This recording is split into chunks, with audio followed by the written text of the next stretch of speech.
எல்லோருக்கும் வணக்கம்.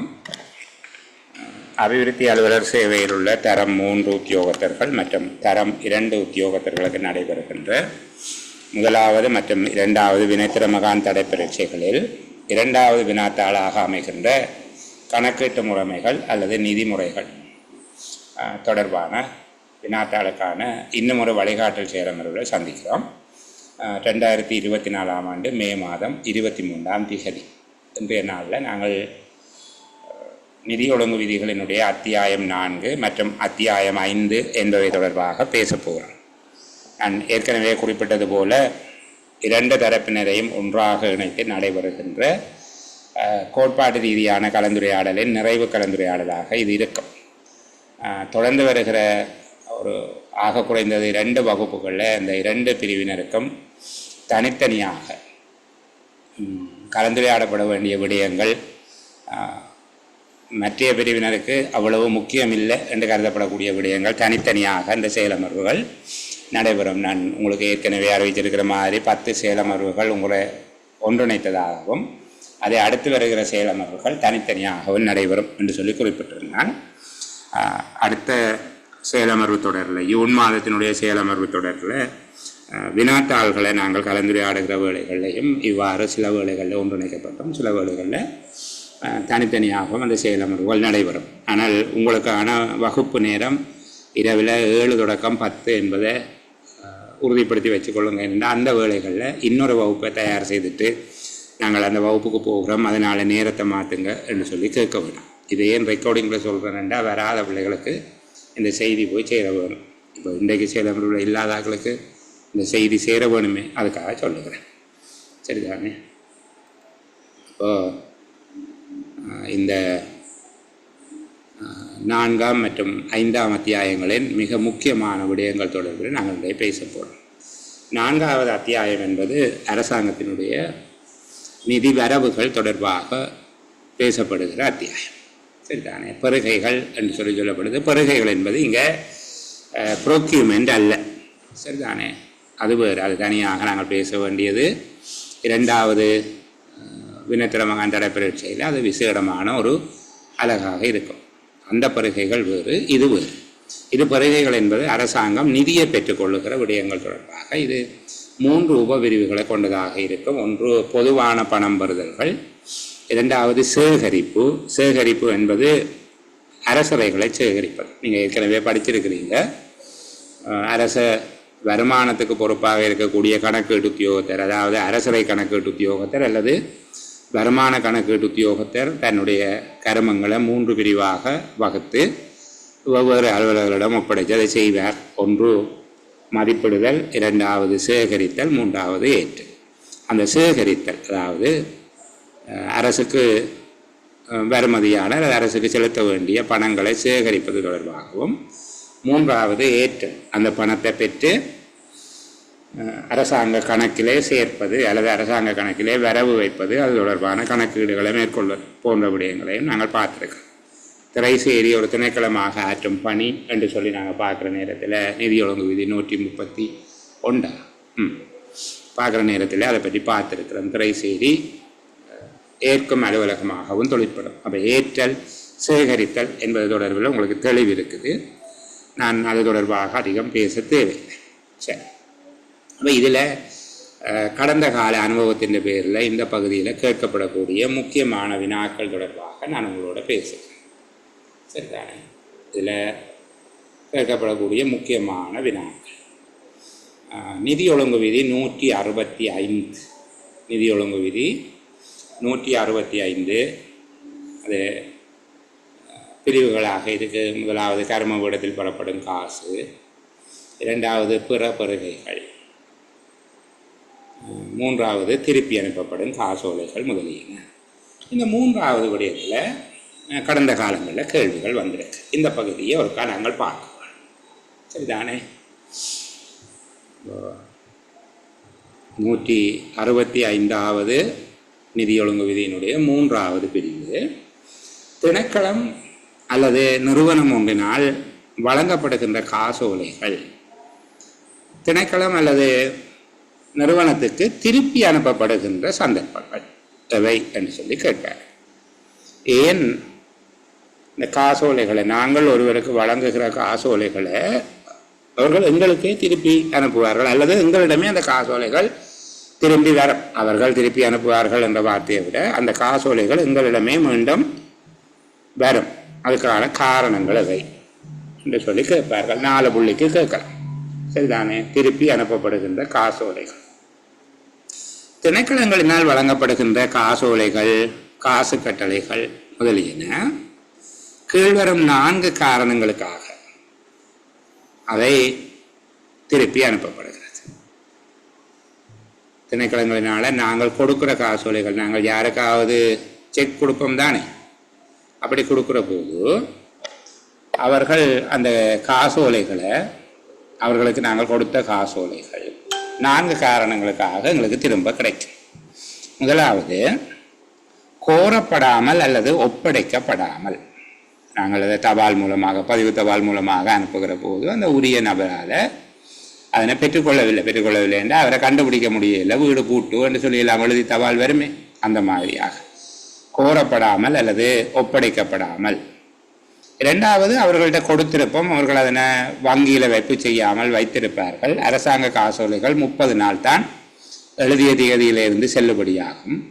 அவர்கள் அதை ஞாபக மறதியாக அல்லது எங்கேயாவது வச்சுட்டு தேடி எடுத்து பார்த்துப்பினா டேட் போயிட்டு கொண்டு ஓடி வருவினோம். சரிதானே? மீண்டும் செல்லுபடி ஆக்குவதற்காக அதை கொண்டு வருவார்கள். அதாவது காசோலைகளை புதுப்பிப்பதற்காக, செல்லுபடி ஆக்குவதற்காக. அப்போ நாங்கள் திருப்பி அதை அது உரிய பதிவேட்டில் பதிஞ்சு அதை புதுப்பித்து கொடுப்போம். அது புதுப்பிக்கிற திகதியிலிருந்து 1 மாதத்துக்கு அதனை அந்த எப்போ புதுப்பிக்கிறோமோ அந்த திகதியிலேருந்து 1 மாதத்துக்கு அது செல்லுபடி ஆகும் என்று கொடுக்கலாம். சில வேளைகளில் சில காசோலைகளுக்கு நாங்கள் பதில் காசோலை வழங்க முடியாது, அதில் புதுப்பிக்க முடியாது பதில் காசோலையை கொடுப்போம்.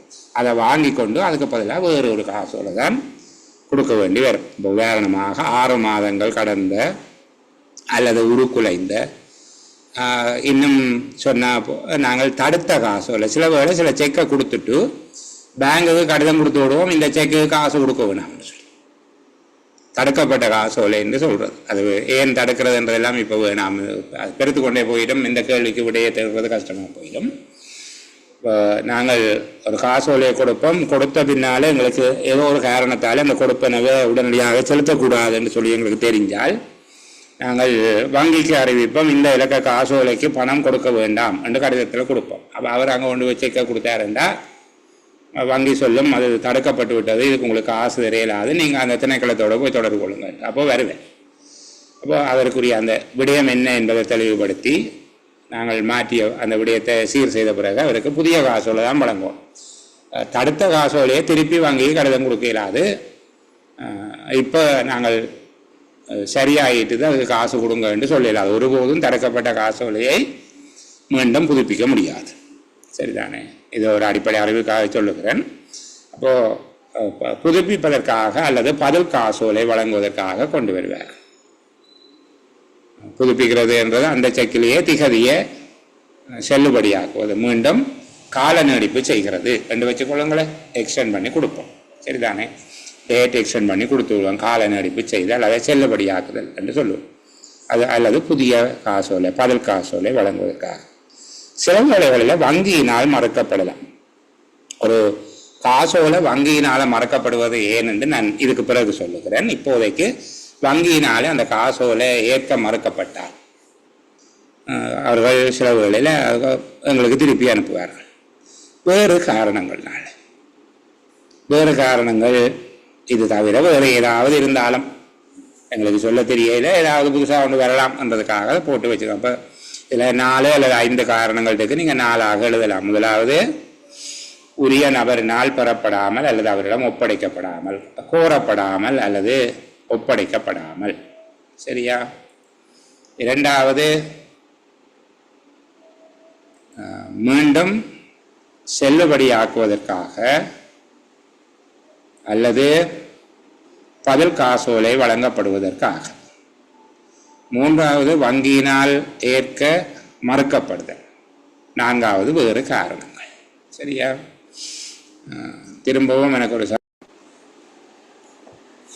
சரி, அப்போ இது கேட்கப்பட்ட ஒரு கேள்வி, அவ்வளவுதான். 165வது நிதி ஒழுங்கு விதிகளில் கேட்கப்படுகிற ஒரு கேள்வி, வழங்கப்படுகின்ற காசோலைகள் திருப்பி அனுப்பப்படுவதற்கான காரணம் என்ன என்று. சரிதானே? திருப்பி அனுப்புறதுக்கு 4 காரணம். ஒன்று, கோரப்படாமல் அல்லது ஒப்படைக்கப்படாமல்.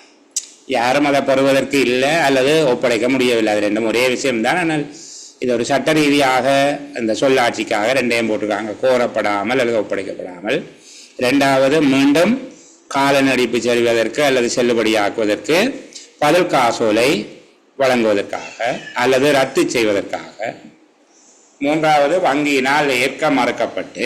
4வது, வேறு காரணங்கள். இவற்றுக்காக காசோலை திருப்பி அனுப்பப்படும். சரிதானே? இந்த வங்கியினால் காசோலை மறுக்கப்படுவதற்கான காரணங்கள் என்ன என்று சொல்கிறேன் என்று சொன்னேன். வங்கியினால நாங்கள் கொடுத்த காசோலை அதை கொண்டே பேங்கில் கொடுப்பினோம். பேங்க் சொல்லும் இந்த காசோலை எடுக்கல, அதை திருப்பி கொண்டு போங்க. சில வேளைகளில்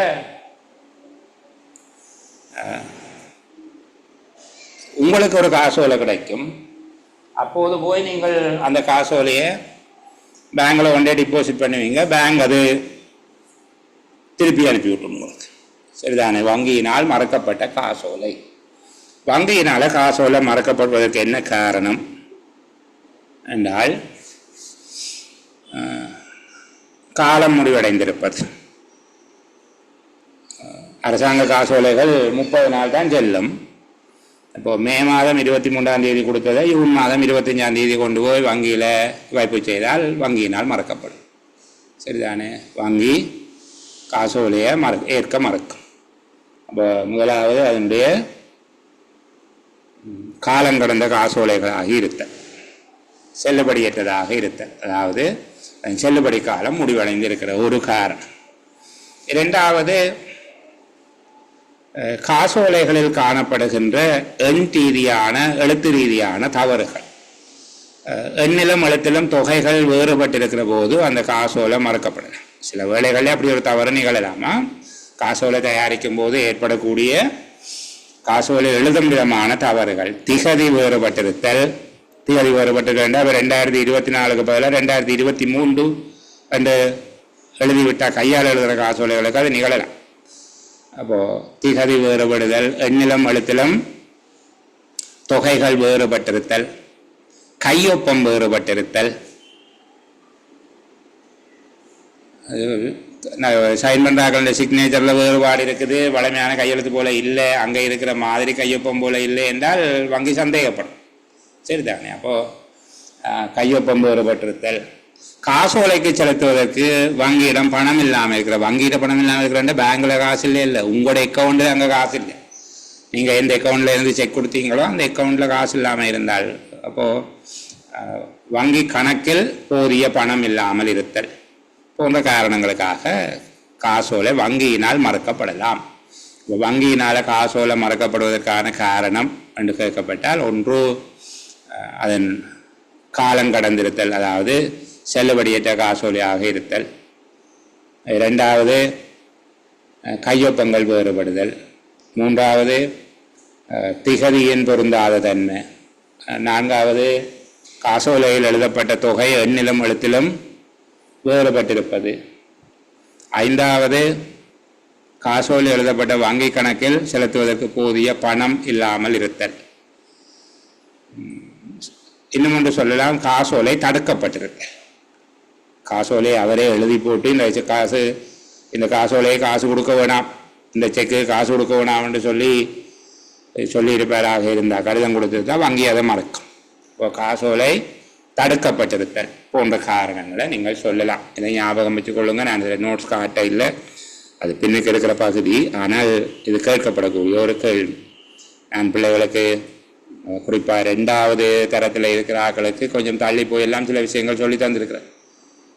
உதாரணமாக கட்டுநிதி என்றால் என்ன, உப கட்டுநிதியினுடைய வகைகள் எல்லாம் உங்களுடைய சொல்லப்படுற 5 அளவுக்குள்ளேயும் இல்லை, அது 6வது அளவுக்குள்ளே இருக்குது. ஆனால் அந்த நியமங்களை மீறி கடந்த கால பரீட்சைகளில் கேட்டிருக்கிறார்கள்.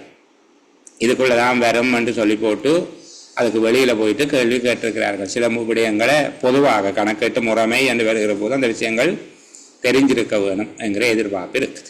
சரி, அப்போ 2 கேள்விகளுக்கு விட படிச்சிருக்கிறோம். திணைக்களம் ஒன்றினால் வழங்கப்படும் காசோலை திருப்பி அனுப்பப்படுவதற்கான காரணங்களவை, 2வது வங்கியினால் காசோலை மறுக்கப்படுவதற்கான காரணங்கள் அவை. சரிதானே? சரி, அடுத்தது பணம் பெறுகின்ற போது பற்றுச்சீட்டு வழங்குதல் தொடர்பாக கேட்பார். சரிதானே?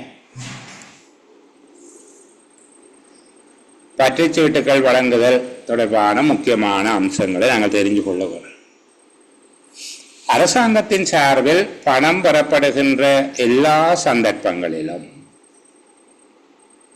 பணம் கொடுப்பவருக்கு உத்தியோகபூர்வமான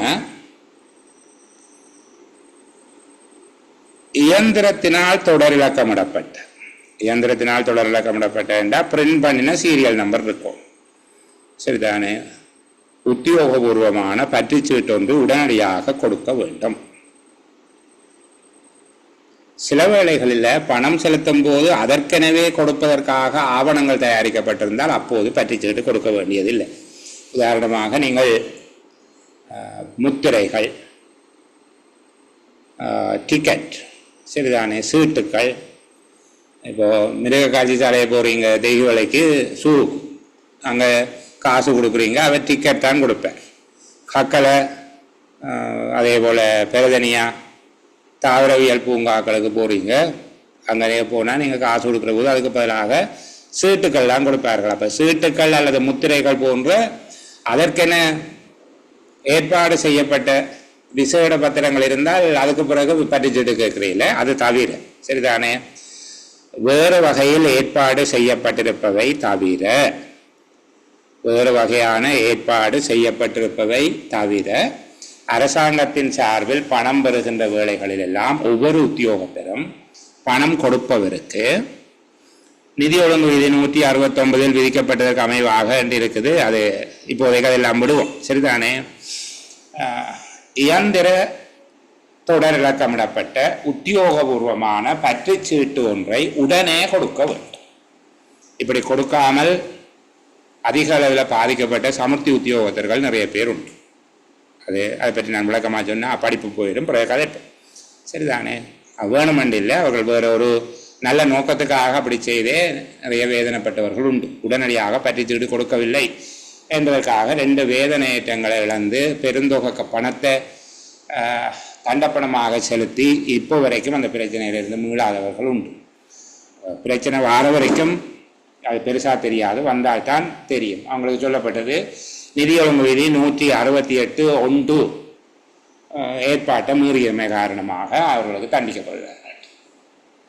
சரிதானே? 168(1), 169 என்பவற்றை மீறி இருக்கணும் 2 சொல்லப்பட்டது. சரி, அப்போ முதலாவது விஷயம் என்ன சொல்கிறோம்? பற்றுச்சீட்டுகள் வழங்குவது தொடர்பில் பிற வகையிலான ஏற்பாடு செய்யப்பட்டிருப்பவற்றை தவிர, அல்ல வேறு விதமான ஏற்பாடுகள் செய்யப்பட்டிருப்பவற்றை தவிர அரசாங்கத்தின் சார்பில் பணம் பெறுகின்ற வேளைகளில் எல்லாம் ஒவ்வொரு உத்தியோகத்தரும் பணம் கொடுப்பவருக்கு இயந்திரத்தினால் தொடரிலக்கம் அச்சிடப்பட்ட உத்தியோகபூர்வமான பற்றுச்சீட்டு ஒன்றை உடனே கொடுக்க வேண்டும். 2வது, அதற்கென விசேடமான படிவம் எதுவும் அதிகாரம் அளிக்கப்படாத சகல சந்தர்ப்பங்களிலும் பொது 172 பற்றுச்சீட்டு கொடுக்க வேண்டும். சில வேளைகளில் விசேட படிவம் இருக்கும். உதாரணமாக நீங்கள் மோட்டார் வாகனத்துக்கான வரி செலுத்துறீங்க, அதுக்கு வரி அனுமதி பத்திரம் அந்த வட்டம் என்று சொல்லுவீங்க, அது தருவாங்க. சரிதானே? அப்படி சில விசேட படிவங்கள் இருக்குது. விசேட படிவம் எதுவும் அதிகாரம் அளிக்கப்படாத சகல சந்தர்ப்பங்களிலும் நீங்கள் ஜெலோ ரெசிப்ட் என்று கதைக்கிற பொது 172 பற்றுச்சீட்டுகள் கொடுக்கப்பட வேண்டும். 3வது விடயம், பொது 172 பணம் பெறும் பற்றுச்சீட்டு தயாரிக்கப்படுகின்ற முறையினை விவரிக்க. பணம் பெறும் பற்றுச்சீட்டு எவ்வாறு தயாரிக்கப்பட வேண்டும் அல்லது எவ்வாறு எழுதப்பட வேண்டும். சரியா? மேலே இருக்கிற விஷயத்தை எடுத்துக்கொண்டு வந்து கீழே வச்சு சொல்ல போகிறேன்.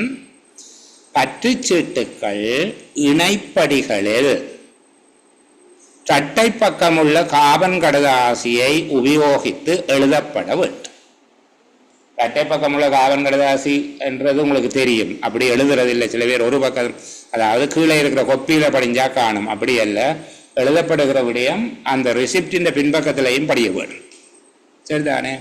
பொது 172 எழுதப்படுகின்ற போது எல்லாம் இரட்டை பக்கம் உள்ள காவன், இரட்டை பக்கம் இல்லாவிட்டால் 2 காவன் பேப்பரை வளம் மாறி வச்சு விடுறது, கீழே ஒன்று மேலே ஒன்று நிற்கக்கூடிய மாதிரி. இரட்டை பக்கம் உள்ள காவன் கடதாசி பயன்படுத்தப்பட வேண்டும். அழிக்க முடியாத பென்சில் அல்லது கடின பேனாவை உபயோகித்து எழுதப்பட வேண்டும். பாவிப்பதற்கு முன்னர் சகல பற்றுச்சீட்டுகளிலும் திணைக்களத்தின் முத்திரை அச்சினால் திகதி முத்திரை இடப்பட வேண்டும். டேட் ஸ்டாம்ப் அடிக்கணும். திணைக்களத்தின் முத்திரை அச்சினால் திகதி முத்திரை இடப்பட வேண்டும். ஏதேனும் காரணங்களால் பற்றுச்சீட்டு பத்திரம் பழுதடைந்தால் அதை அழிக்கக்கூடாது. அதன் அடியிதழோடு பிரதியோடு இணைத்து வைத்திருக்க வேண்டும். பற்றுச்சீட்டு புத்தகங்களை எந்த காரணம் கொண்டும் பிரிக்கக்கூடாது. பிரிக்கக்கூடாதுன்னா கலட்டி வச்சிருந்து பாவிக்கக்கூடாது. சரியா? இப்போ பாருங்க, பணம் பெறும்போது பற்றுச்சீட்டு வழங்க நடைமுறையினை விவரிக்க. பணம் பெறும்போது பற்றுச்சீட்டு வழங்கும் நடைமுறை தொடர்பாக விவரிக்க என்ற கேள்வி வருது. அல்லது பணம் பெறும் பற்றுச்சீட்டு தயாரிக்கப்படும் முறையினை குறிப்பிடுக என்று சொல்லி கேட்கிறாங்க. பற்றுச்சீட்டு சம்பந்தமாக நீங்கள் என்ன கேள்வி கேட்டாலும் வேறு விதமான ஏற்பாடு செய்யப்பட்டிருக்காத சந்தர்ப்பங்களில் எல்லாம் அரசாங்க உத்தியோகத்தர் பணம் பெறும் போது, அரசாங்க உத்தியோகத்தர் எவரிடமிருந்தாவது பணம் பெறும்போது பணம் கொடுப்பவருக்கு உடனடியாகவே இயந்திரத்தினால் தொடரிலக்கம் அச்சிடப்பட்ட உத்தியோகபூர்வமான பற்றுச்சீட்டு ஒன்றை கொடுக்க வேண்டும். அந்த பகுதியை திருப்பியும் சொல்றேன்.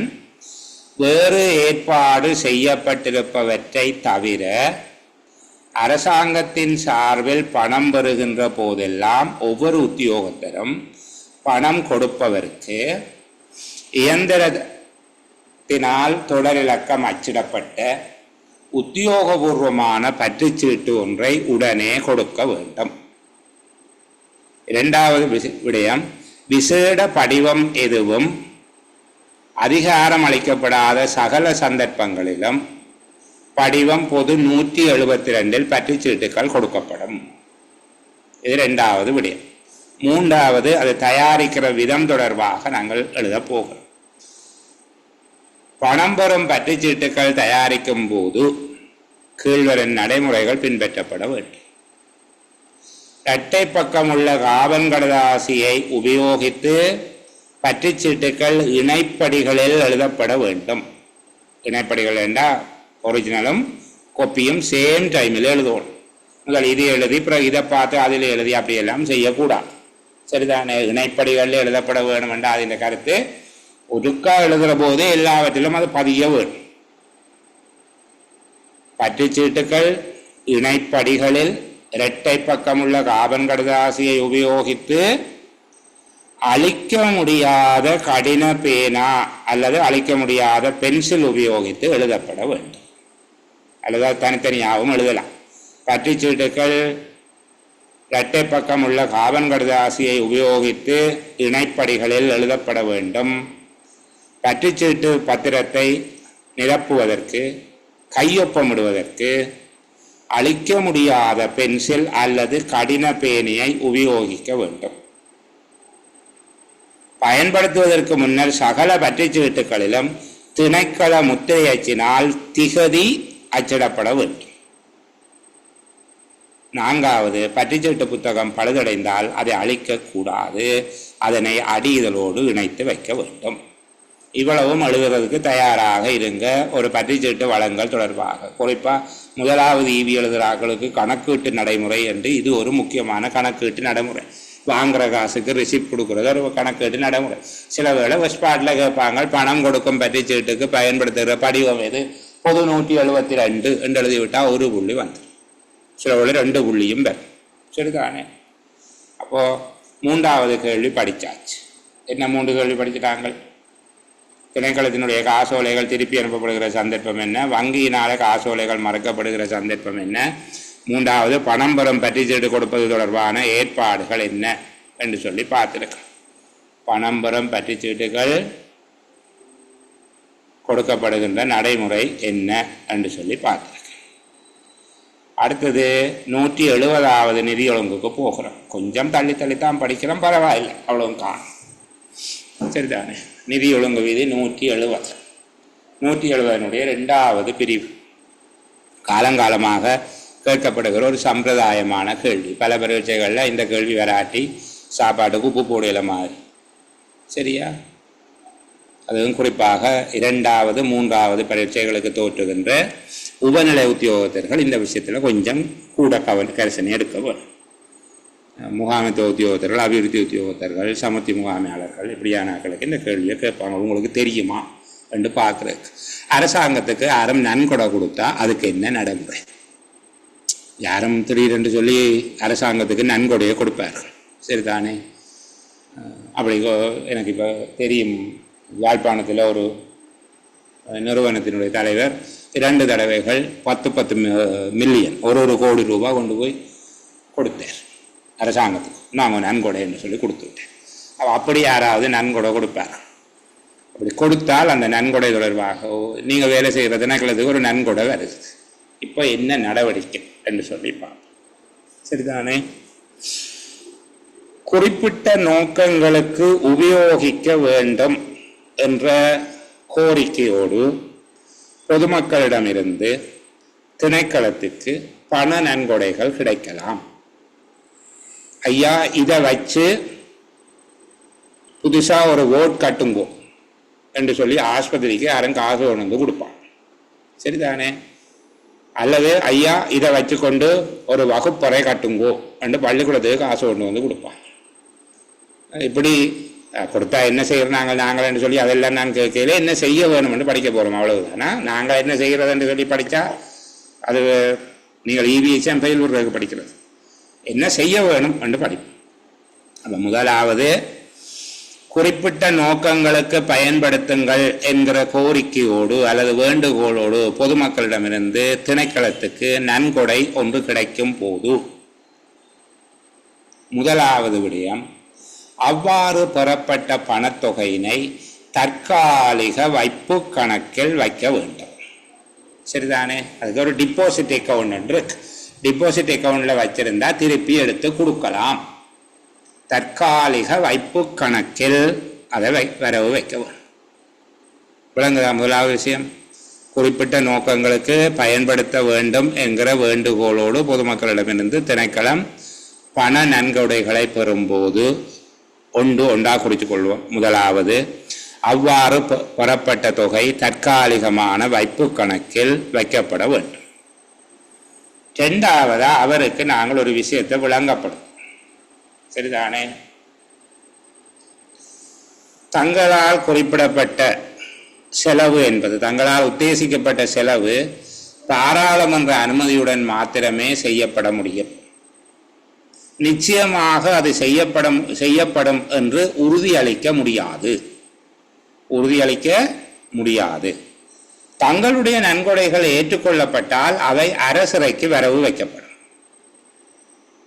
அவ்வாறு வரவு வைத்த பின்னர் பாராளுமன்றம் தங்களுடைய உத்தேசங்களை, அதாவது தங்களுடைய வேண்டுகோள்கள், தாங்கள் என்ன செய்ய வேணும் என்று சொல்லி நீங்கள் கேட்கிறீங்களோ அதை பாராளுமன்றம் மறுத்தாலும் கூட, நிராகரித்தாலும் கூட அந்த பணத்தை நீங்கள் மீள பெற முடியாது என்பது தொடர்பில் நாகரீகமான எழுத்து நடையில் அவருக்கு பதிவு தபால் மூலமாக பணிவோடு அறிவிக்க வேண்டும் என்று சொல்லப்பட்டிருக்கு.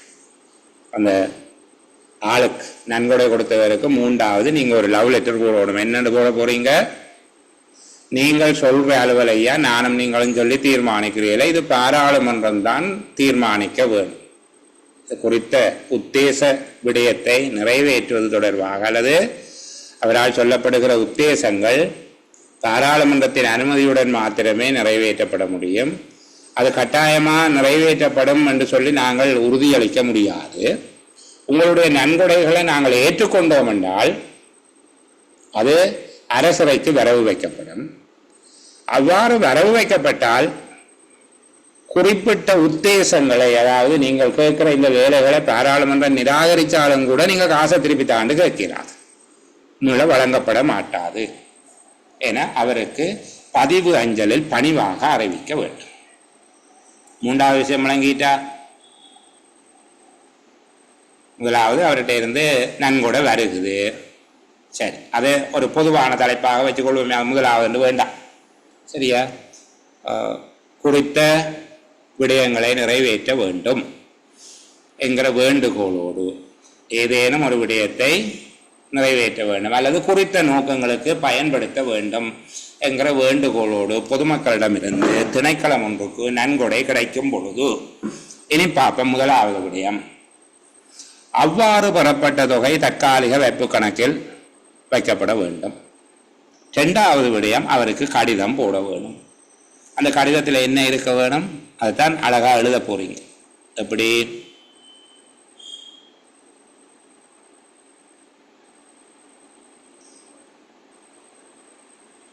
இதுல 4வது வரியில இருந்து பாருங்க.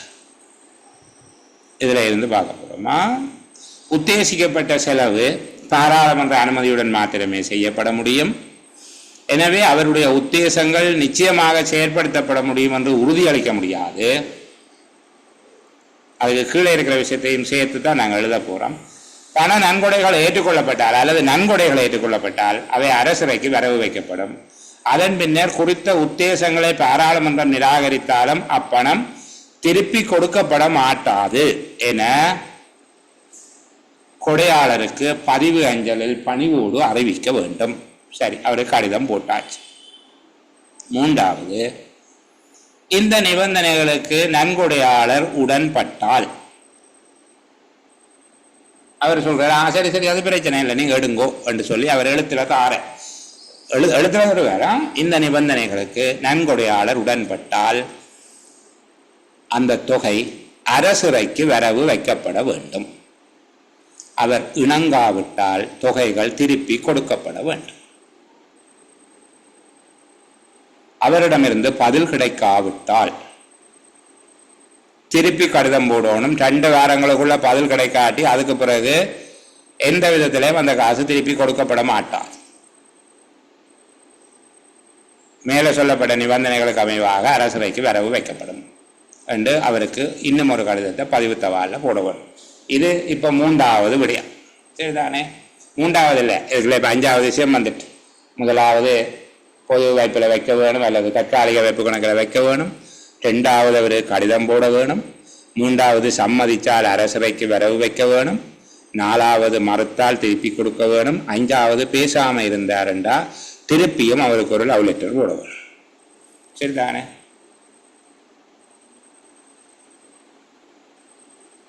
அப்போதும் அவர் பதிலளிக்க தவறினால் தொகைகள் அரசுரைக்கு வரவு வைக்கப்பட வேண்டும். சரியா?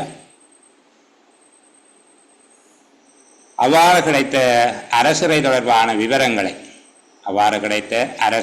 தொடர்பான விவரங்களை கீழ்வரும் விவரங்களை திரைசேரிக்கு அறிவிக்க வேண்டும். திரைசேரியின் அரசாங்க கணக்குகள் திணைக்கள பணிப்பாளர் நாயகத்துக்கு அறிவிக்க வேண்டும். அவர் அந்த பண நன்கொடை தொடர்பான விடயங்களை நிதியாண்டு கூற்றில் வெளிப்படுத்துவதற்காக, நிதியாண்டில் நிதி கூற்ற வெளியிருந்தானே திரைசேரினால் வெளியிடப்படுகின்ற ஆண்டு கணக்குகளை அதனை வெளிப்படுத்துவதற்காக காசு தந்தவற்ற பேரும் விலாசமும், நன்கொடை தொகை எவ்வளவு, அரசுரைக்கு வரவு வைக்கப்பட்ட திகதி, நன்கொடை அளிக்கப்பட்டதனுடைய நோக்கம், அவர் என்ன நோக்கத்துக்காக நன்கொடை வழங்கினாரோ அதற்காக எடுக்கப்பட்ட நடவடிக்கைகள் ஆகிய விடயங்களை உள்ளடக்கி திரைசேரியின் அரசாங்க கணக்குகள் அல்லது பொது கணக்குகள், பொது நிதி என்று சொல்றது, பொது கணக்குகள், பொது நிதி திணைக்களம் வர அரசாங்க கணக்குகள் வர, இது ஸ்டேட் அக்கவுண்ட் என்று சொல்றது. சரிதானே? DGSA என்று சொல்லுவாங்க. State account, director general of state account. அரச கணக்குகள் பணிப்பாளர் நாயகத்துக்கு கீழ்வரும் தகவல்களை அறிவிக்க வேண்டும். இப்ப கிளியர் தானே? ஒரு தெளிவான விடை ஒன்று எழுத இயலும். திணைக்களம் ஒன்றினால் பண நன்கொடைகள் பெறப்படும் போது பின்பற்றப்பட வேண்டிய நடைமுறைகள் எவை என்று கேட்கப்பட்டால் நீங்கள் முதலாவது அதனுடைய ஆரம்ப வசனமாக எழுத போறீங்கள். ஏதேனும் ஒரு விடயத்தை அல்லது நோக்கங்களை நிறைவேற்றும்படி, ஏதேனும் குறிப்பிட்ட நோக்கங்களுக்கு பயன்படுத்தும்படி வேண்டுகோளோடு பொதுமக்களிடமிருந்து திணைக்களம் ஒன்று நன்கொடைகளை பெறுமாயின், அல்லது பொதுமக்களிடமிருந்து திணைக்களம் ஒன்றுக்கு நன்கொடை கிடைக்குமாயின், ஒன்று அவ்வாறு பெறப்பட்ட தொகை தற்காலிக வைப்பு கணக்கில் வரவு வைக்கப்பட வேண்டும். இரண்டாவது, குறிப்பிட்ட செலவு பாராளுமன்ற அனுமதியுடன் மாத்திரமே செய்யப்பட முடியும். எனவே நன்கொடை அளித்தவருடைய உத்தேசம் நிச்சயமாக செயற்படுத்தப்படும் என்று உறுதியளிக்க முடியாது. நன்கொடைகள் ஏற்றுக்கொள்ளப்பட்டால் அவை அரசவைக்கு வரவு வைக்கப்படும். அதன் பின்னர் குறித்த உத்தேசங்களை பாராளுமன்றம் நிராகரித்தாலும் அந்த பணம் மீள வழங்கப்பட மாட்டாது என்பதை நன்கொடையாளர் அறியும்படி பதிவு தபால் மூலமாக பணிவாக அவருக்கு அறியத்தர வேண்டும். மூன்றாவது, இந்த நிபந்தனைகளுக்கு நன்கொடையாளர் இணங்கினால் குறித்த தொகையினை அரசவைக்கு வரவு வைக்க வேண்டும். நான்காவது, அவ்வாறு இணங்காவிட்டால் அந்த தொகை திருப்பி கொடுக்கப்பட வேண்டும். ஐந்தாவது, அவரிடமிருந்து பதில் எதுவும் கிடைக்காவிட்டால், 2 வாரங்களுக்குள் பதில் கிடைக்காவிட்டால் அதற்கு பின்னர் அந்த தொகை எந்த விதத்திலும் திருப்பி கொடுக்கப்பட மாட்டாது எனவும் அந்த தொகை அரசவைக்கு வரவு வைக்கப்படும் என்றும் ஒரு நினைவுபடுத்தல் கடிதத்தை மீண்டும் பதிவு தபாலில் அனுப்ப வேண்டும். நன்கொடையாளர்களிடமிருந்து பதில் ஏதும் கிடைக்காவிட்டால் அதை அரசவைக்கு வரவு வைக்க வேண்டும்.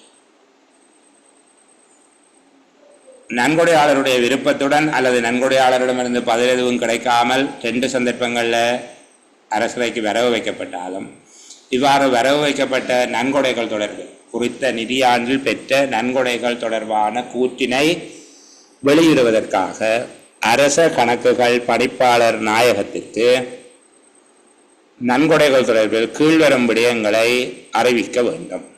நன்கொடையாளருடைய பெயரும் விலாசமும், நன்கொடை திகதி, அரசவைக்கு வரவு வைக்கப்பட்ட திகதி, நன்கொடை அளிக்கப்பட்டதன் நோக்கம், நன்கொடை வழங்கப்பட்ட நோக்கத்தை நிறைவேற்றுவதற்காக எடுக்கப்பட்டுள்ள நடவடிக்கைகள் ஆகிய விடயங்கள் தொடர்பில் நாங்கள் அறிக்கையிட வேணும்.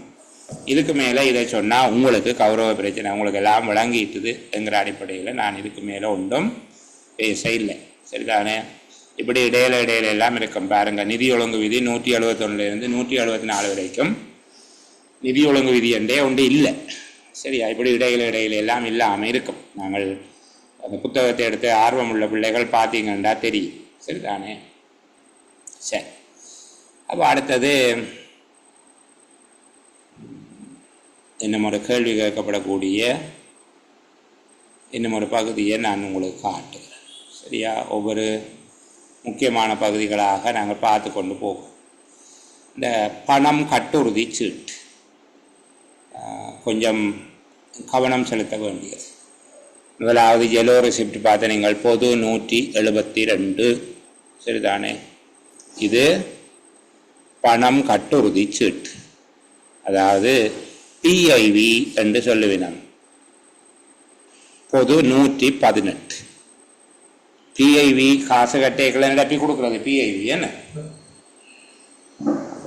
பணம் கட்டுறுதி சீட்டு. அது தொடர்பாக அங்கே ரெசிப்ட் 3 முக்கியமான பிரிவுகளாக பிரித்து போடப்பட்டிருந்தது. அதே போல் இங்கேயும் நாங்கள் இந்த பணம் கட்டுறுதி சீட்டு தொடர்பாகவும் 3 முக்கியமான விடயங்களை பார்க்கலாம். சரிதானே? சேகரிக்கும் உத்தியோகத்தர் ஒருவரால் ஏற்கும் உத்தியோகத்தருக்கு பணம் செலுத்தும் போது, சேகரிக்கும் உத்தியோகத்தர் என்ற ஆரண்டு உங்களுக்கு தெரியும். மதிப்பிடப்பட்ட அரசுடைய உரிய ஆக்கள்கிட்ட இருந்து வாங்குறவர். அவர் வாங்கிக்கல அவைக்கு என்ன கொடுக்க வேணும்? பொது 172 பணம் பெறும் பற்றிச்சுட்டு அவர்களுக்கு கொடுக்க வேணும். சரிதானே? அப்படி கொடுத்து அவர் வாங்கி கொண்டு வந்த காசை இப்போ ஏற்கும் உத்தியோகத்தருக்கு செலுத்த போறேன். ஏற்கும் உத்தியோகத்தர்னா அந்த பணத்தை பெற்று அரசாங்க கணக்குகளில் சேர்ப்பவர், அது தொடர்பான கணக்கீடுகளை மேற்கொள்பவர் ஏற்கும் உத்தியோகத்தர். ஏற்கும் உத்தியோகத்தருக்கு பணம் செலுத்தும் போது ஏன் தான் அந்த காசை கட்டுகிறான் என்பதற்கு ஆதாரமாக பணம் கட்டுறுதி சீட்டு. சரிதானே? பணம் செலுத்தும் படிவம் வேறு, அது வேறு. பேங்க்ல காசு கட்டுறதுக்குரிய படிவம் மாதிரி அது வேறு. இது பணம் கட்டுறுதி சீட்டு என்று அவரால் முறையாக கையொப்பமிடப்பட்டு கொடுக்கப்பட வேண்டும். சாதாரணமாக பொதுமக்களினால பணம் செலுத்தப்படுகிற போதும் இதே நடைமுறை கையாளப்பட வேண்டும். சில வேளைகளில் நேரடியாக வைப்பு செய்யப்பட்டால் பேங்க்ல நேர காசை போட்டு போயிட்டோம் என்றால் அதுக்குரிய பிஐவியை யார் தயாரிக்க வேணும்? அந்த விடயங்களை கணக்கீடு செய்யும் உத்தியோகத்தர். அந்த விடயங்களோட விடய பொறுப்பு அலுவலர் ஒரு பிஐவி எழுதி கட்டி வைக்கணும். சரிதானே? பேங்க்ல நேரடியாக காசு போட்டா என்ன நோக்கத்துக்கு யார் காசு போட்ட வேண்டும்? பிஐவியை சம்பந்தப்பட்ட உத்தியோகத்தர் எழுதி வைக்க வேண்டும். பிஐவி கட்டாயம். பணம் கட்டுறுதி சீட்டு, பே இன் வவுச்சர், அதான் பணம் கட்டுறுதி. பேயிங் வவுச்சர் அல்ல, பே இன் வவுச்சர். சரிதானே? அப்போ பணம் கட்டுறுதி சீட்டு முதலாவது எப்ப பயன்படுத்தப்படுகிறது?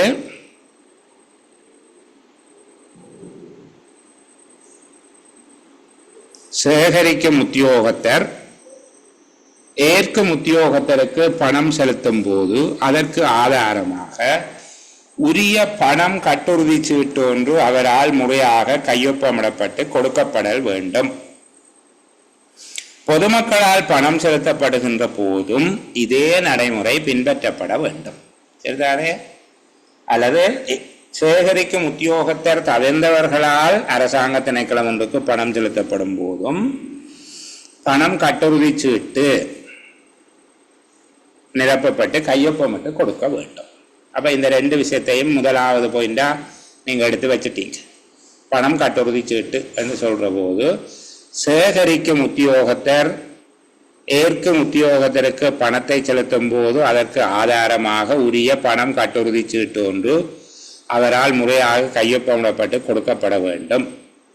சேகரிக்கும் உத்தியோகத்தர் தவிர்ந்த நபர்கள் அரசு திணைக்களம் ஒன்றில் பணத்தை செலுத்தும் போதும் இப்படிவம் பயன்படுத்தப்பட வேண்டும். இரண்டாவது, பொதுவாக பணம் கட்டுறுதி சீட்டு என்பது படிவம் பொது 118 பயன்படுத்தப்படும். சில விசேட சந்தர்ப்பங்களில் வேறு படிவங்கள் பயன்படுத்தப்படலாம். சில விசேட சந்தர்ப்பங்களில் வேறு படிவங்கள் பயன்படுத்தப்படலாம்.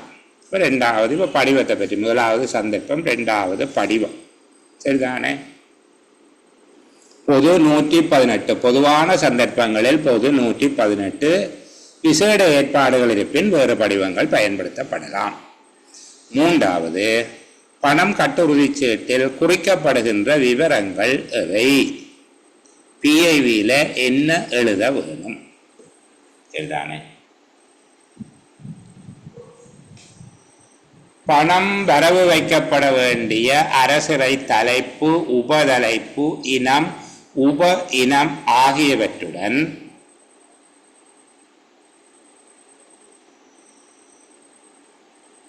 அது வரவு வைக்கப்பட வேண்டிய கணக்கு பற்றிய சரியான விவரணம் உள்ளடங்க வேண்டும். பணம் கட்டுறுதி சீட்டுக்கள் எழுதப்படும் போது அரசிறையின் தலைப்பு, உபதலைப்பு, இனம், உப இனம் என்பவை அல்லது அது வரவு வைக்கப்பட வேண்டிய கணக்கு பற்றிய சரியான விவரம். சில வேளைகளில் நீங்கள் இந்த பரீட்சைக்கு காசு கட்டுற போது அங்கே அரசிறை தலைப்பு, உபதலைப்பு, இனம், உப இனம் எல்லாம் இருக்காது. அந்த நிறுவனத்தினுடைய கணக்கிலக்கம் மட்டும்தான் இருக்கும். அப்போ அந்த இடத்துல என்ன சொல்ல வேணும்?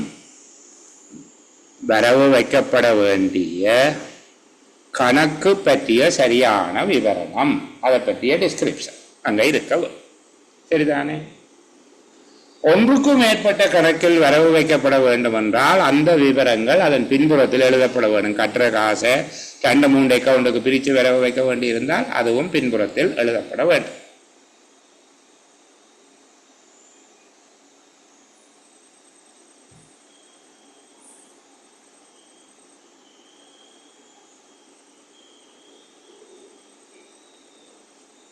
எந்த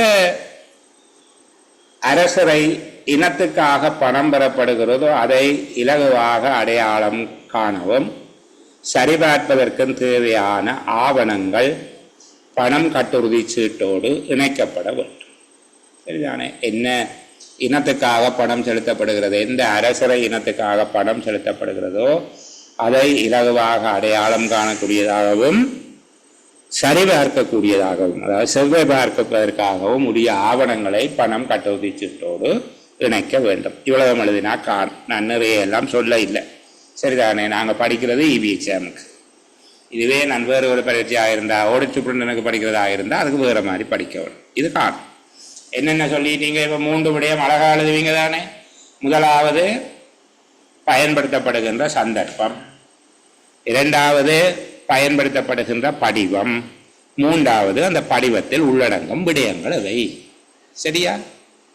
ரெசிப்டுக்கும் அப்படித்தான் எழுதினாங்க. பணம் செலுத்தம் பற்றி சீட்டு, இது ஒரு பணம் கட்டுறுதி சீட்டு. பணம் கட்டுறுதி சீட்டு 3 விடயம். ஒன்று பயன்படுத்தப்படும் சந்தர்ப்பம். எப்படி? சேகரிக்கும் உத்தியோகத்தர் ஏற்கும் உத்தியோகத்தருக்கு பணம் செலுத்தும் போது, சேகரிக்கும் உத்தியோகத்தர் தவிர ஏனையவர்கள் அரசாங்க திணைக்களத்தில் பணம் செலுத்தும் போதும் இதே படிவம் பயன்படுத்தப்பட வேண்டும். அதாவது பணம் கட்டுறுதி சீட்டு முறையாக பூர்த்தி செய்யப்பட்டு கையொப்பமிடப்பட்டு கொடுக்கப்பட வேண்டும். இரண்டாவது பயன்படுத்தப்படுகின்ற படிவம், பொதுவாக படிவம் பொது 118 பயன்படுத்தப்படும். சிறப்பான சந்தர்ப்பங்களில் வேறு படிவங்கள் பயன்படுத்தப்படலாம். மூன்றாவது பணம் கட்டுறுதி சீட்டுகளில் இடம்பெறுகின்ற விவரங்கள் எவை? பணம் கட்டுறுதி சீட்டுகளில் இடம்பெறுகின்ற விவரங்கள் எவை? அரசரை தலைப்பு, உபதலைப்பு, இனம், உப இனம் ஆகியவை அல்லது வரவு வைக்கப்பட வேண்டிய கணக்கு தொடர்பான விவரங்கள். ஒன்றுக்கும் மேற்பட்ட கணக்கில் வரவு வைக்கப்பட வேண்டுமாக இருந்தால் பணம் கட்டுறுதி சீட்டின் முன்பக்கம் அல்லது பின்பக்கத்தில் விவரங்கள் எழுதப்பட வேண்டும். எந்த அரசர இனத்துக்காக பணம் செலுத்தப்படுகிறது அந்த இனத்தை இலகுவாக அடையாளங்காண செவ்வாய் பார்ப்பதற்கு தேவையான ஆவணங்கள் அதனோடு இணைக்கப்பட வேண்டும். சரிதானே? இது பணம் செலுத்தும் போது பிஐவி நிரப்பி கொடுக்க வேண்டும். வாங்குறவர் 172 நிரப்பி கையெழுத்து வச்சு கொடுக்க வேண்டும். இப்போ 2 விடயமும் பார்த்துட்டு. சரிதானே? இப்போ இந்த 178 என்பது அரசரைக்கு பணத்தை சேகரிப்பது. நாங்கள் 118 பற்றி சொல்லுங்கன்னு சொல்லியிருக்காங்க. இது இப்படி பணம் செலுத்திய போது 6வது மேலதிகமாக பணத்தை செலுத்திட்டாங்க, அல்லது செய்யாத வேலைக்கு செலுத்திட்டாங்க, அல்லது செலுத்திய தொகையை சட்டம் திருப்பி கொடுக்க சொல்லுது, புதுசாக சட்டம் வருகிறது, எல்லாம் வேறு காரணங்கள். இவற்றுக்காக அரசரைக்கு வரவு வைக்கப்பட்ட பணத்தை திருப்பி செலுத்துவதை பற்றி தான் 118 பார்த்தனா. அது வேறு ஆக்கள் கொடுப்பினோம், அதுக்கு சட்டத்தினால் அனுமதிக்கப்பட்டவர் அல்லது பிரதான கணக்கெடுப்பவர் அல்லது திரைசேரி பிரதி செயலாளர் அல்லது திரைசேரி செயலாளர். 25,000 குறைஞ்சா பிரதான கணக்கெடு உத்தியோகத்தர், அதுக்கு மேலே என்றால் திரைசேரி செயலாளரோ பிரதி செயலாளருடைய அனுமதி பெறப்பட வேண்டும்.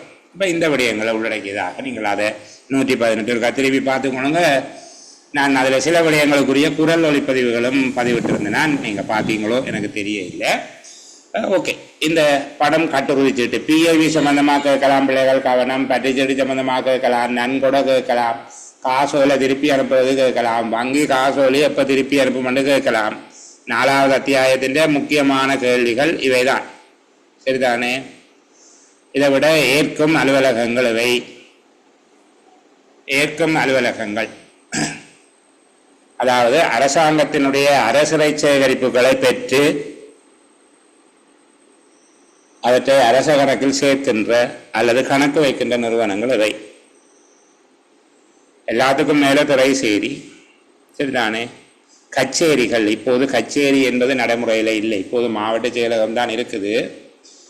உண்மையில் கச்சேரி என்பது நில அறை எல்லாம் கொண்டதாக இருந்தது ஒரு காலத்தில். நில அறை என்றது ஓல்ட் ரூம். சரிதானே? நிலத்துக்குள்ளே அண்டர் கிரவுண்ட் ரூம் எல்லாம் போட்டு அல்லது பெரிய இரும்பு பட்டியெல்லாம் போட்டு எல்லாரும் காசு கொண்டு வந்து கச்சேரியில் வைக்கலாம். சரி, ஏற்கும் அலுவலகம் அதாவது பணங்களை கணக்கு வைக்கின்ற ஒரு அலுவலகம். அரசாங்கத்துக்கு சேர வேண்டிய பணங்களை பெற்று கணக்கு வைக்கின்ற ஒரு அலுவலகம் 4 இருக்குது. திரைசேரி, கச்சேரி, ஆனா வகுப்பு திணைக்களங்கள்.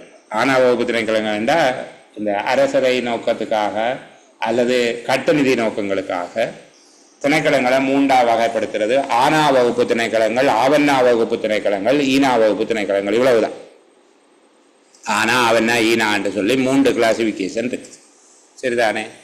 ஆனா வகுப்பு திணைக்களங்கள், ஆவண்ணா வகுப்பு திணைக்களங்கள், ஈனா வகுப்பு திணைக்களங்கள். இதுல ஆனா வகுப்பு திணைக்களங்கள் இந்த வகையை சேரும். அதே போல இலங்கையின் வெளிநாட்டு தூதர் ஆலயங்கள், கடல் கடந்த தூதரகங்கள், வெளிநாட்டில் யாராவது இலங்கை அரசாங்கத்துக்கு பணம் செலுத்த வேண்டுமாக இருந்தால் அவர்கள் கொண்டு போய் அங்கே இருக்கிற ஸ்ரீலங்கன் எம்பசியில் காசை கொடுக்கலாம். சரிதானே? ஸ்ரீலங்கன் எம்பசியில் கொண்டு போயிட்டு காசை கொடுப்பார். அப்போ இந்த 4 பேரும் ஏற்கும் அலுவலகங்கள் திரைசேரி, கச்சேரி, ஆனா வகுப்பு திணைக்களங்கள், இலங்கை அரசாங்கத்தின் கடல் கலந்த தூதர் ஆலயங்கள் ஆகியவை ஏற்கும் அலுவலகங்கள். இதையும் தெரிஞ்சு வச்சிருங்களே. ஏற்கும் அலுவலகம் என்ற அரசாங்கத்தின் சார்பில் பணத்தை பெற்று கணக்கு வைக்கின்ற நிறுவனங்கள் இவை. இவையெல்லாம் ஏற்கும் அலுவலகங்கள் என்று சொல்லப்படுது.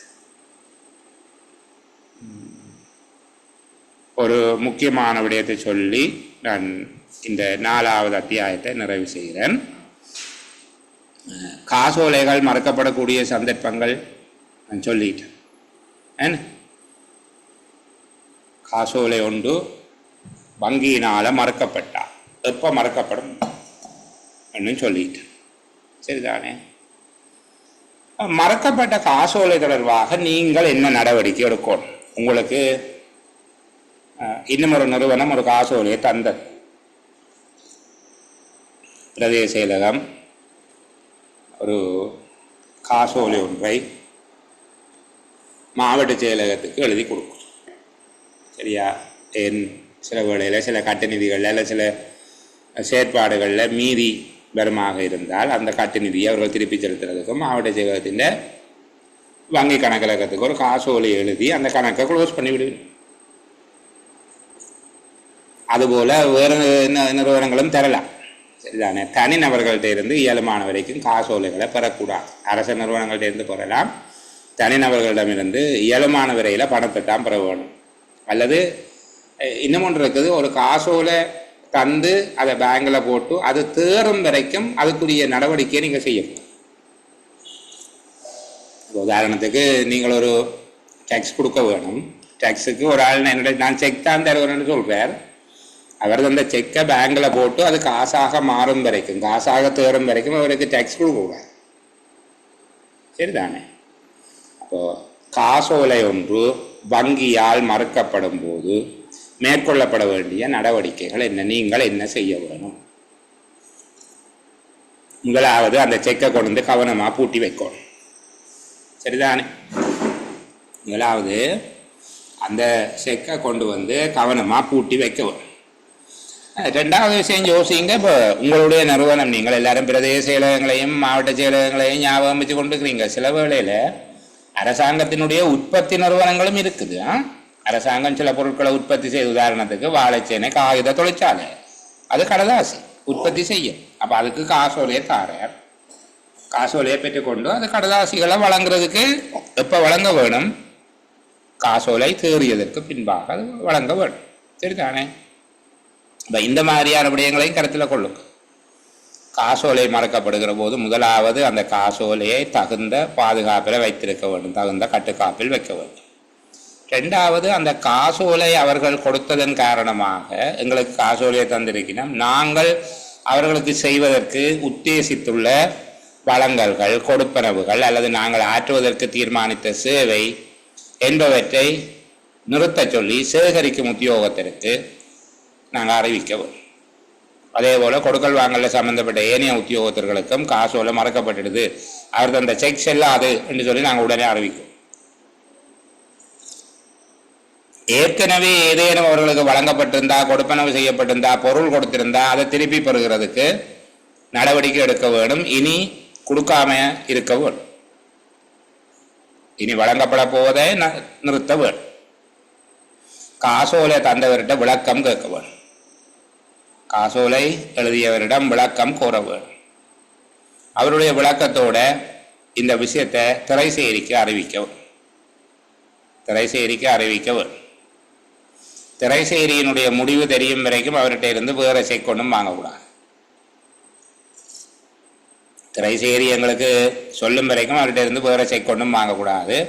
அவரை காசாக செலுத்துங்கன்னு சொல்லி கேட்கணும். உடனடியாக பணம் செலுத்துங்கள் என்று சொல்லணும். காசாக அதை பெற்றுக்கொள்ள வேண்டும். பொருத்தமான கணக்கீட்டு முறையை கையாள வேண்டும். இனி 486வது நிதி ஒழுங்கு விதி என்றால் அது எனக்கும் தெரியாது, உங்களுக்கும் தெரியாது, என் தேவையில்லாதது. சரிதானே? பொருத்தமான கணக்கீட்டு முறையை கையாள வேண்டும். அழகான கேள்வியா? அப்படியே ஒரு சுளையாக கேட்டால் புள்ளி எடுக்கலாம். எப்படி? காசோலை ஒன்று வங்கியினால் மறுக்கப்படும் போது மேற்கொள்ளப்பட வேண்டிய நடவடிக்கைகள் எவை என்று கேட்பார்கள். நீங்கள் உடனே அவர் சொன்ன விஷயத்தை திருப்பி கொடுக்குறீங்க. காசோலை ஒன்று வங்கியினால் மறுக்கப்படும் போது கீழ்காணும் வகையில் உடனடியாக நடவடிக்கை மேற்கொள்ள வேண்டும். 1, காசோலையை தகுந்த கட்டுக்காப்பில் வைத்திருக்க வேண்டும். 2வது, அக்காசோலை செலுத்தப்பட்டதன் காரணமாக செய்வதற்கு உத்தேசிக்கப்பட்ட கொடுப்பனவு, சேவை, வளங்கள் என்பவற்றை உடனடியாக நிறுத்தும்படி சேகரிக்கும் உத்தியோகத்திற்கும் சம்பந்தப்பட்ட ஏனைய உத்தியோகத்தர்களுக்கும் அறிவிக்க வேண்டும். ஏற்கனவே ஏதேனும் சேவை அல்லது பொருட்கள் கொடுப்பனவுகள் செய்யப்பட்டிருந்தால் அதை திருப்பி பெறுவதற்கும் இன்னும் வழங்காமல் இருப்பதற்கும் நடவடிக்கை எடுக்கவும். ஏற்கனவே வழங்கியதை திருப்பி பெறுவதற்கும் மேலும் சேவைகள் வழங்காமல் தடுப்பதற்கு நடவடிக்கை எடுக்கவும். காசோலை எழுதியவரிடம் விளக்கம் கோர வேண்டும். அவருடைய விளக்கத்தோடு, அவர் இப்படி விளக்கம் போட்டு தந்திருக்கிறார், இப்படி தான் செக்கை திருப்பி தந்துட்டு பேங்க் என்ன செய்கிறது என்று திரைசேரியை கேட்க வேண்டும். திரைசேரிக்கு அறிவிக்க வேண்டும். திரைசேரிகிட்ட இருந்த ஒரு முடிவு தெரிகிற வரைக்கும் அவர்கிட்ட இருந்து வேறு செக் ஒன்றும் வாங்கக்கூடாது. அவர் ஏற்கனவே தர வேண்டிய தொகை அல்லது இந்த காசோலைக்கு பதிலான தொகையை பணமாக செலுத்தும்படி கோர வேண்டும். உரிய கணக்கீட்டு நடைமுறையை கையாள வேண்டும். சரியா? நான் நினைக்கிறேன் ஓரளவுக்கு உங்களுக்கும் விளங்கி இருக்கும் போல. விளங்கிட்டு தான் இல்லையான்னு சரி பார்த்து கொண்டு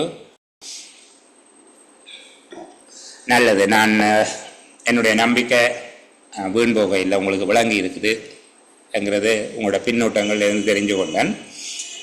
இன்னொரு முக்கியமான கேள்வி ஒன்று கேட்டிருக்கிறீங்க. காசோலைகளுக்கு குறுக்கு கோடுதல் என்றால் என்ன என்று சொல்லி கேட்டிருக்கிறீங்க. நான் உங்களுக்கு விளங்குற மாதிரி சொல்லுகிறேன். இப்போ இதில் இருக்கிற இந்த பகுதியை நீங்கள் ஒரு செக்கண்டு நினைச்சு கொள்ளுங்க. சரிதானே? இப்போ நாங்கள் இப்படி போடுகிற இந்த சதுர கோடு, இது ஒரு செக் என்று சொல்லி நீங்கள் நினைச்சு கொள்ளுங்க. இது ஒரு காசோலை என்று கற்பனை செய்து கொள்ளுங்கள். சரிதானே? நான் இன்னொரு காசோலையை உங்களுக்கு காட்ட இல்லை. சரியா? ஒரு காசோலையை எடுத்து காட்டி அதுக்கு ஒரு நேரத்தை செலவு செய்ய இல்லை. இருந்தாலும் அதை காட்டலாமான்னு யோசிக்கிறேன். அப்படின்னு செய்யலாம் தானே? சரிதானே? அப்போது அந்த காசோலையில் 2 கோடுகளை அவர்கள் வரைந்திருப்பார்கள். மேலிருந்து கீழாக அல்லது இடமிருந்து வலமாக கீற மாட்டார்கள். ஒரு கொஞ்சம் சரிச்சு கோடு வரைந்திருப்பார். இப்போ நீங்கள் இப்படி பார்க்கலாம். சரிதானே? அந்த காசோலைகளில் இப்படியாக அந்த கோடு வரையப்பட்டிருக்கு. இது நாங்கள் ரொம்ப சொத்தியாக போகுது, நேராக வரையப்படுற கோட்டையை காட்டுவோமேன்னு அந்த தேவையில்லாத வேலை என்ன. ஒரு நேரடியாக ஒரு காசோலை ஒன்று உங்களுக்கு காட்டிக்கொண்டு நான் கதைக்கிறேன். ஒரு நிமிஷம் பிள்ளைகள் எனக்கு காத்திருங்களே. சரி, நான் ஒரு சுருக்கமாக இந்த பகுதியை சொல்லுகிறேன். சரியா? காசோலைகளுக்கு குறுக்கு கோடிடுவது என்பது இது ஒரு காசோலைகளை பாதுகாப்பதற்கான வழிமுறை பிள்ளைகள். காசோலையை பாதுகாப்புன்றது ஒருவருக்கு காசோலை வழங்கும் போது அது திருட்டு போகாமல் அல்லது அதன் மீது மோசடி செய்யாமல் ஏனையவர்கள் அந்த காசோலையை தவறாக கையாளாமல் இருப்பதற்காக அல்லது தொலைந்து போனாலும் அது பாதுகாப்பாக இருக்கும் பொருட்டு இந்த ஏற்பாடு செய்யப்படுகிறது. இந்த ஏற்பாடு செய்யப்படுகிற போது நாங்கள் முதலாவதாக அந்த குறுக்கு கோட்டிடுகிற முறை அரசாங்க காசோலை ஒன்றை தான் அதில் காட்டினால் அழகாக இருக்கும். தனியார் காசோலைகள் அது இருக்காது. நான் குறுக்கு கோடிட்ட 4 விதமான காசோலைகளை உங்களுக்கு அடுத்த சேலமர்வில் காட்டுகிறேன். 4 அல்லது 5 விதமான குறுக்கு கோடிடர்கள் இருக்கு. முதலாவது கைமாற்றத்தகாதது. இந்த கைமாற்றத்தகாதது என்று சொல்லப்பட்டால் அது அதில் எழுதப்பட்டிருக்கும். சரிதானே? நாட் நெகோசியபிள் என்று எழுதப்பட்டிருக்கு, கைமாற்றத்தகாதது. ஆனால் அது இந்த கருத்து இன்னொருத்தருக்கு கைமாற்றி கொடுக்கலாம். அதல்ல, கையெழுத்து வச்சு புறக்குறிப்பிட்டு கொடுக்கலாம், பின்னுக்கு என்டோஸ் பண்ணி கொடுக்கலாம். இதை நேரடியாக வங்கியில் கொடுத்து பணம் பெற இயலாது. ஆறாவது, ஒருவருடைய வங்கி கணக்கில் போட்டு தான் காசு எடுக்கணும். அதில் ஏதேனும் மோசடி தவறு நிகழமாக இருந்தால் யாருடைய வங்கி கணக்கில் வைப்பிடப்பட்ட பணம் பெறப்பட்டதோ அந்த நபர்தான் அந்த விடயத்துக்கு பொறுப்பு சொல்ல வேண்டியவராக இருப்பார். அந்த நபர் யாருடைய வங்கி கணக்கில் வைப்பிடப்பட்டு பணம் பெறப்பட்டதோ அவர்தான் அதுக்கு பொறுப்பு சொல்ல வேண்டியவராக இருப்பார். சரிதானே? அடுத்தது இன்னொரு வகை இருக்குது, அக்கவுண்ட் பே ஒன்லி என்று சொல்லி. இந்த இதில் போடப்பட்டிருக்கு பாருங்க, பெறுவோன் கணக்கு மட்டும். சரிதானே? பெறுவோன் கணக்கு மட்டும் என்று சொல்லி சொன்னால் இது யாருடைய பெயரில்? இந்த கொடித்துவக்கு என்பவருடைய பெயரில் எழுதப்பட்டிருக்குது. இந்த கொடித்துவக்கு என்பவர் தான் அதை கொண்டு போய் அவற்றை கொடித்துவக்கு என்பவர் என் கொடித்துவக்கு என்ற பெயரில் இருக்கிற அக்கௌண்ட்ல தான் போடலாம், வேற ஒரு அக்கௌண்ட்லையும் போடலாது. இதை வேறொருவருக்கு மாற்றி கொடுக்கலாம். மூன்றாவது, வங்கி குறித்து குறுக்கு கோரிடுவது. வங்கி குறித்து குறுக்கு கோரிடுவதுண்டா பீப்புள்ஸ் பேங்க் என்று சொல்லி எழுதியிருந்தா அதுக்குள்ள உரிய நபர் account pay only people's bank என்று எழுதப்படமாக இருந்தால், பெறுவோன் கணக்கு மட்டும் என குறித்து வங்கியும் குறிக்கப்பட்டால் அவர் பீப்புள்ஸ் பேங்க்ல இருக்கிற அக்கௌண்ட்லாம் போடலாம், வேற பேங்க் அக்கௌண்ட்ல போடலாம். சில இடங்கள்ல வங்கியும் கிளையும் குறித்தும் குறுக்கு கோரிடலாமா? இந்த வங்கி இந்த கிளையெல்லாம் போடலாம், வேற எங்கேயும் போடலாம். இதெல்லாம் பாதுகாப்புக்காக செய்கிற முறைகள். இதுதான் குறுக்கு கோரிடல் என்று சொல்லி சொல்லப்படும். அப்போ இந்த குறுக்கு கோரிட்ட காசோலை என்று சொல்லி சொல்வது கட்டளை காசோலை. அதாவது கட்டளை காசோலை என்று சொல்லி சொன்னால் அது கேஷ் செக் எழுதிக்கலாது, ஒரு நபருக்குத்தான் எழுதலாம். இதுல கேஷ் என்று எழுதிக்கலாது, யாராவது அவருடைய பெயரை எழுத வேணுமே தவிர அதுக்கு பதிலாக இந்த இடத்துல ஒரு தனியார் காசோலையாக இருந்தால் ரொக்கம் என்று சொல்லி எழுதலாம், கேஷ், CASH, கேஷ் என்று சொல்லி எழுதலாம். அதாவது ரொக்கம் தமிழ்ல. ரொக்கத்துக்கு காசோலை வரைய முடியாது. அரசாங்க காசோலைகள் கட்டளை காசோலைகளாக இருக்கும். அதாவது ஒருவருடைய பெயர் அல்லது ஒரு நிறுவனத்தினுடைய பெயருக்குத்தான் காசோலை வரையலாம், ரொக்கத்துக்கு வரைய முடியாது. ஆனால் தனியார் காசோலைகள் ரொக்கத்துக்கு வரையலாம். சரிதானே? அப்போ இந்த விடயத்தை நீங்கள் பார்த்துக்கொள்ள வேணும். கட்டளை காசோலைகள் என்று சொல்கிறேன். மற்றது திறந்த காசோலைகள். திறந்த காசோலை என்றால் ரொக்கத்துக்கு பணம் வரையலாம், குறுக்கு கோரிடல் நீக்கப்பட்ட காசோலையாக இருக்கும். இப்போ இப்படி குறுக்கு கோரிட்ட காசோலையை திறந்த காசோலையாக எப்படி மாற்றுறது என்றால், இதில் அதுக்கும் ஒரு ரப்பர் ஸ்டாம்ப் வச்சிருக்கிறாங்க. சரிதானே? இந்த பகுதிகளில் ஓரிடத்தில் அந்த ரப்பர் முத்திரையை பொறித்து, அதாவது ஓல் க்ரோசிங் கேன்சல்டு என்று சொல்லி இதில் ஒரு முத்திரையை பொறித்து இந்த கையொப்பமிட்ட 2 பேரும், இதில் யார் யார் 2 பேர் கையெழுத்து வச்சிருக்கிறாங்க, இவங்க 2 பேரும் இங்கேயும் கையெழுத்து வைக்கும். அவர்கள் 2 பேரும் கையெழுத்து வைத்தால் இப்போது அது திறந்த காசோலை ஆகிவிடும். வங்கியில் நேரடியாக சமர்ப்பித்து பணம் பெற்றுக்கொள்ள முடியும். சரியா? இந்த கேள்விக்கு நன்றி. மற்ற ஆக்களுக்கு அது சில வேளைகளில் கொஞ்சம் என்ன சொல்கிறது, ஆர்வக்குறைவை உண்டாக்கி இருக்குமோ தெரியா. ஆனால் மிகவும் பொருத்தமான நல்ல கேள்வி. அப்படி ஒரு கேள்வி கேட்டதுக்கு நன்றி. இந்த விடயம் தொடர்பில் இனி உங்களுடைய அபிப்பிராயங்கள் ஏதாவது இருந்தால் எனக்கு சொல்லுங்கள். இந்த வங்கி கணக்கு கூட்டு தொடர்பாக காசு மீதி வங்கி மீதி தொடர்பான ஒரு விடயம் கேட்டிருக்கிறீங்க. மிக சுருக்கமாக அந்த விஷயத்தை ஒரு 2 நிமிஷத்தில் சொல்லி நிறைவு செய்கிற சகோதரங்கள். என்னென்னா, நீங்கள் ஒரு கோப்பி வச்சிருந்து கணக்கு எழுதி கொண்டு வாரீங்க. இப்படி வச்சுக்கொள்வோமே, நீங்கள் வங்கியில் கொண்டு போய் 10 லட்சம் ரூபா போடுறீங்க.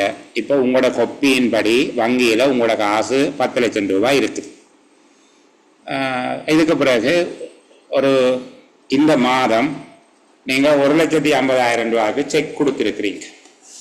அப்போ ஆரம்பத்தில் இருந்த காசு உங்களோட கணக்கின்படி 10 லட்சம் ரூபா அங்கே இருக்குது. அப்போ இந்த மாதம் நீங்கள் 1,50,000 ரூபாவுக்கு செக் கொடுத்துருக்கிறீங்க.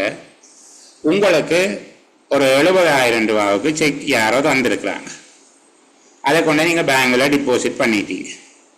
இப்போ உங்களுடைய கணக்கின்படி வங்கியில் 9,20,000 ரூபாய் இருக்க வரும். 10 லட்சம் ரூபாய் இருந்தது, நீங்கள் 1,50,000 ரூபா கொடுத்துட்டீங்க. இப்போ 8,50,000 ரூபா, திருப்பி 70,000 ரூபாய்க்கு செக் கொண்டு போய் போடுறீங்க. இப்படி போட்டிங்களாக இருந்தால் உங்களோட கணக்கின்படி, உங்களோட கொப்பி கணக்கின்படி வங்கியில் 9,20,000 ரூபாய் இருக்க வரும். மாதம் முடிகிற நேரத்தில் வங்கி உங்களுக்கு ஒரு ஸ்டேட்மெண்ட் ஒன்று தரும். இப்படி தருகிற நேரத்தில் சில வேளைகளில் இந்த 9,20,000 ரூபாவை விட குறைய இருக்கும். உங்கள்கிட்ட 9,15,000 ரூபா தான் வங்கியில் இருக்கும். சில வேளைகளில் கூடவும் இருக்கலாம், 9,35,000 ரூபாவும் இருக்கலாம். சரிதானே? இப்போ இந்த கணக்கை நீங்கள் இணக்கம் செய்ய வேண்டியது. கன்சிலியேஷன், பேங்க் ரீகன்சிலியேஷன் சொல்கிறது. வங்கியினுடைய கணக்கை நீங்கள் இணக்கம் செய்யவும். உங்களுடைய காசட்டின்படியான மீதி 9,20,000 ரூபாய். வங்கியினுடைய மீதி குறையுது அல்லது கூடுது. இதுக்கான காரணங்கள் என்னவாக இருக்கும் என்றால், உங்களுக்கு வங்கி கட்டணம் அறவிட்டிருக்கும், பேங்க் ரேட் அறவிட்டிருக்கும், அறவிட்டா குறைஞ்சிருக்கும். சரிதானே? அது உங்களுக்கு தெரியாது தானே அறவிட்டிருக்கும் என்று சொல்லி. சில வேளை யாராவது நேரடியாக வைப்பு செய்திருப்பாங்க, உங்களுக்கே தெரியாமல் உங்களுடைய அக்கௌண்ட்டுக்கு யாரும் காசு போட்டிருப்பாங்க. அப்போது உங்கள்கிட்ட இருக்கிற கணக்கை விட அங்கே கூட காட்டும். நீங்கள் போட்ட 70,000 ரூபா ஒரே செக்கில், ஒரு 4-5 செக், அதில் ஒரு செக்கோ 2 செக்கோ பேங்க் வங்கியினால் மறுக்கப்பட்டிருக்கலாம். அப்போ நீங்கள் காசு தேறிட்டு கண்டு பதிஞ்சு வச்சிருப்பீங்க, அங்கே தேறி இருக்கா. சரிதானே? அதே போல் நீங்கள் 1,50,000 ரூபாய்க்கு செக் கொடுத்த நீங்கள் அதில் யாரும் ஒரு 50,000 ரூபா செக்கை கொண்டு போய் வீட்டை வச்சுட்டு படுத்திருப்பான் மாற்றாமல். அப்போ வங்கியில் காசு கூட இருக்கும், உங்கள்கிட்ட புத்தகத்தில் குறைய இருக்கும். வங்கி சில நேரம் மாறி, சரிதானே, ஏபிசி கம்பெனியில் வரவு வைக்க வேண்டியது XYZ கம்பெனின்ற கணக்கில் வரவு வச்சிருக்கோம்.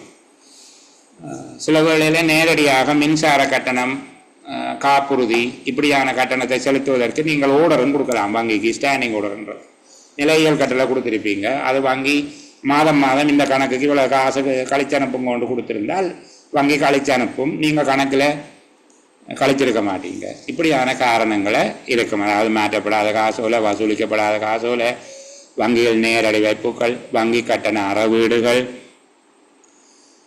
வங்கி என்னுடைய தவறுகள், உங்களுடைய காசேட்டில் நீங்கள் செய்த பதிவு தவறுகள் போன்றவற்றின் காரணமாக இந்த தொகை வேறுபடும். அந்த வேறுபட்ட தொகைக்குரிய காரணங்களை கண்டறிஞ்சு அதுக்குரிய அறிக்கையை தயார் செய்வதுதான் வங்கி கணக்கு கூற்று என்று சொல்லி சொல்லப்படுது. இப்படி தான் எளிமையாக நான் உங்களுக்கு சொல்லித்தரலாம். இந்த விஷயம் விளங்குச்சா?